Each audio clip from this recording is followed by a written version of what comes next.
Hi guys, Rajinikanth గారు act చేస్తున్న 171 movie నుంచి ఇవాళ టైటిల్ టేజర్ అయితే 1 అవర్ బ్యాక్ అయితే మనకి రిలీజ్ చేయడం అయితే జరిగింది. సో 3 minutes 16 seconds అయితే ఒక టేజర్ అనేది అయితే రిలీజ్ చేయడం జరిగింది. ఈ టేజర్ పేరు అనేది కూలీ. సో మీరు వెంకటేష్ గారి మూవీ చూసుంటే కూలీ నెంబర్ 1. సో ఇందులో కూడా సేమ్ క్యారెక్టర్ ఉండొచ్చు అని అయితే అనిపించింది. సో టైటిల్లో మెన్షన్ చేశారు కాబట్టి మేబీ ఉండొచ్చు. సో కంప్లీట్ వీడియోని ఎక్కడ స్కిప్ చేయకుండా ఎండ దాకా చూడడానికి ట్రై చేయండి. సో నేను ఏది చెప్తానో మీకైతే అర్థమవుతుంది.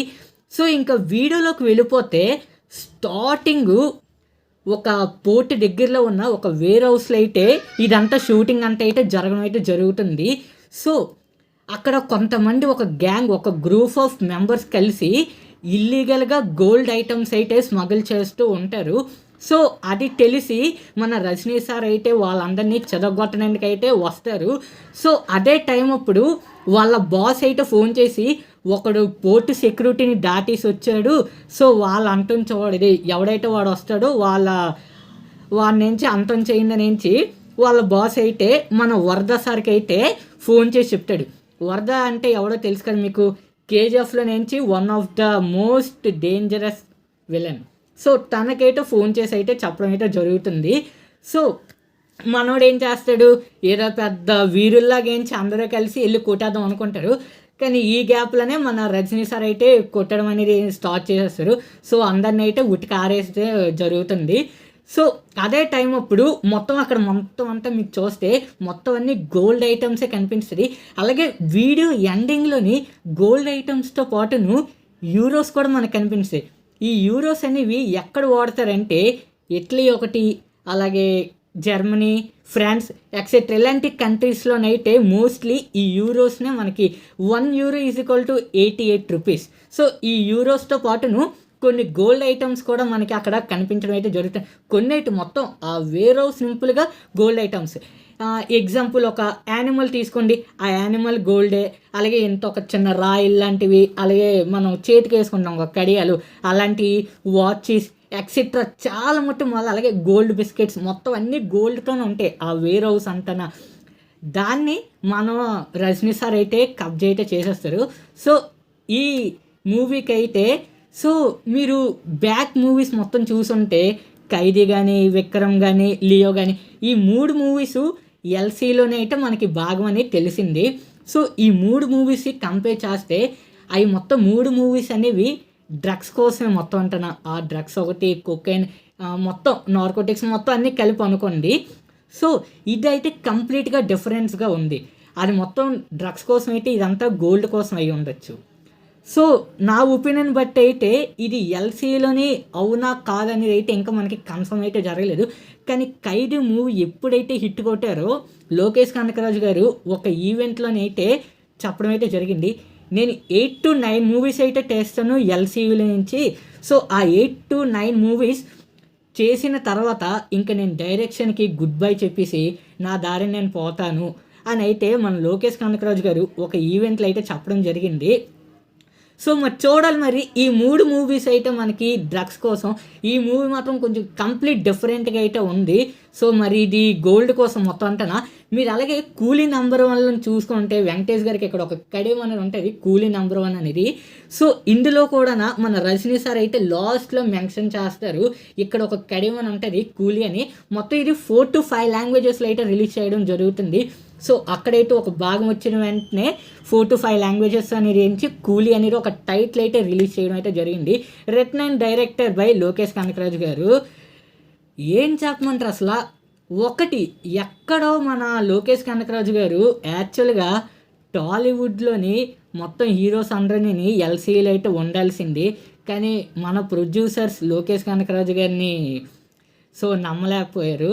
సో వీళ్ళందరూ ఇంకా మొత్తం ఇక్కడ ఎంతమంది అయితే ఇప్పటిదాకా ఎల్సీలో వర్క్ చేశారో వాళ్ళందరూ తమిళ యాక్టర్సే, అది అలాగే తెలిసిందే. సో యాక్చువల్గా మన తెలుగు యాక్టర్స్ ఉండాల్సిన ప్లేస్లోని తమిళ యాక్టర్స్ ఉన్నారు. అది మన చేసుకునే దురదృష్టమే. అదే కానీ మన తెలుగు వాళ్ళు ఉండుంటే ఎక్కడికో వెళ్ళిపోదును, అది మాత్రం కన్ఫర్మే. కానీ మరి ఏం చేస్తాం, మరి ఇంకేం చేయలేం మరి. సో ఎల్సీలో వచ్చింది ఇది 4వ సినిమా అని అనుకుంటాను. మరి బహుశా మరి అయితే ఇంకా అఫీషియల్గా అయితే కన్ఫర్మ్ అయితే చేయలేదు. మరి చూడాలి మరి. ట్రైలర్ ఈ టేజర్లోనైతే నాకు ఇప్పుడు దాకా అబ్జర్వ్ చేసిందల్లా రజనీకాంత్ గారిది 171 మూవీ అనేది ఒక నెంబర్ ప్లేట్ స్టార్టింగ్ వస్తుంది. మొత్తం ఆ వేర్ హౌస్ నింపులుగా అయితే గోల్డ్ ఐటమ్స్తోనే నింపేసి ఉంటారు. చెప్పాను కదా, వాచెస్, కడియాలు, ఏదో ఒకటి సంథింగ్ ఎక్సెట్రా మొత్తం అన్ని గోల్డ్ ఐటమ్స్లోనే ఉంటాయి. మరి చూడాలి మరి ఈ వరద వెనకట్లు ఎవరున్నారో వాళ్ళ వెనకట్లు ఎవరుండి ఇదంతా నడిపిస్తున్నారో.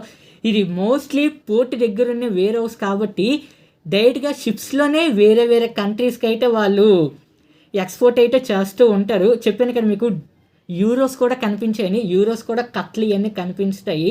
మీరు మొత్తం టేజర్ అనేది స్టార్టింగ్ నుంచి ఎందాక చూసుంటే మీకు మొత్తం అంతా నేను చెప్పింది అయితే అర్థమవుతుంది. ముందు టేజర్ చూసిన తర్వాత నా టేజర్ బ్రేక్ డౌన్ అనేది చూడండి, మీకు కంప్లీట్గా అర్థమైపోతుంది.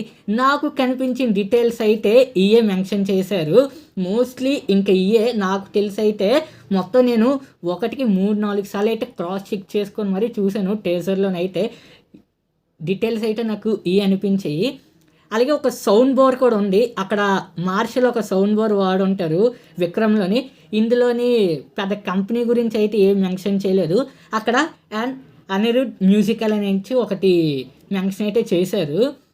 That's all guys. నాకు తెలిసి అయితే కంప్లీట్ బ్రేక్ డౌన్ అనేది. ఇంకొకవేళ నేను ఏవైనా డీటెయిల్స్ మిస్ అయ్యి ఉండి మీరు అబ్జర్వ్ చేసుంటే కింద అలాగే కామెంట్ ఉంటుంది కదా, సో తెలియజేసింది. అలాగే వాళ్ళ 10th క్లాస్ రిజల్ట్ అనేది మన ఏపీలో అయితే రిలీజ్ చేయడం అయితే జరిగింది. సో మీ తమ్ముళ్ళు కానీ, అక్కలు కానీ, చెల్లెలు కానీ, మరదలు కానీ ఎవడొకడు ఉండి ఉంటారు. సో వాళ్ళకి ఎంత అయితే వచ్చాయో కింద కామెంట్ సెక్షన్లో తెలియజేయండి. ఒకవేళ పోయి ఉంటే మాత్రం కంగారేం పడిపోకండి, ఎలాగైనా సప్లైస్ ఉన్నాయి. లేకపోతే ఒక సంవత్సరం ఆగిన తర్వాత ఏంటో రాసుకుని కానీ అంతేగాని చచ్చిపోయారు అనుకోండి, ఎవరికి ఏం ఉపయోగం ఉండదు. మీరే ఇంకా 2-3 రోజులు ఏడుస్తారు. సో దాని తర్వాత అలాగా బాధపడుతూ ఉంటారు. అమ్మో నా కొడుకు చచ్చిపోయాడే, నా కూతురు చచ్చిపోయింది అని చెప్పేసి. ఎవడేం బాధపడతాడా? ఎవడూ బాధపడ్డు. 3వ రోజు నుంచి అందరినీ పిలుస్తారు. 11వ రోజు నుంచి భోజనాలు పెట్టేస్తారు. 12వ రోజున ఎప్పుడో భోజనాలు పెట్టేస్తారు. సో 13వ తారీఖు నుంచి చేతులు దులిపేసుకొని, అంటే బాధ అనేది అయితే ఉంటుంది. కానీ తిండి మానేస్తారా? తిరగడం మానేస్తారా? కొచ్చిపెట్టడం మానేస్తారా? ఏం ఉండదు కదా. సో ఒకళ్ళు సస్తే మీకే ఉపయోగం లేనిది. మీరు హ్యాపీగా వెళ్ళిపోతారు, వాళ్ళు ఇక్కడే హ్యాపీగా ఉంటారు. మా అయితే 1 సంవత్సరం బాధపడతారన్న, 2 సంవత్సరాలు బాధపడతారు, లేకపోతే 3 సంవత్సరాలు. 4వ సంవత్సరం నుంచి వాళ్ళ పని వాళ్ళు చేసుకుంటారు కదా. ఈ 4 సంవత్సరాలు నేను ఇంకెక్కడ గుర్తు పెట్టుకుంటా చెప్పు. మా అయితే 2-3 రోజుల నుంచి కళ్ళకు వచ్చావు అని అంటారు, అంటే తప్పించి ఇంకా ఏం జరగదు ఇంకా. సో హ్యాపీగా సప్లిమెంట్ ఉంది, సప్లై చేయించి రాసుకోండి. That's all guys. ఇంకా లాంగ్ వీడియో అయిపోతుంది. That's all guys. ఈ వీడియో కానీ మీకు నచ్చినట్టయితే please like, share and subscribe to my YouTube.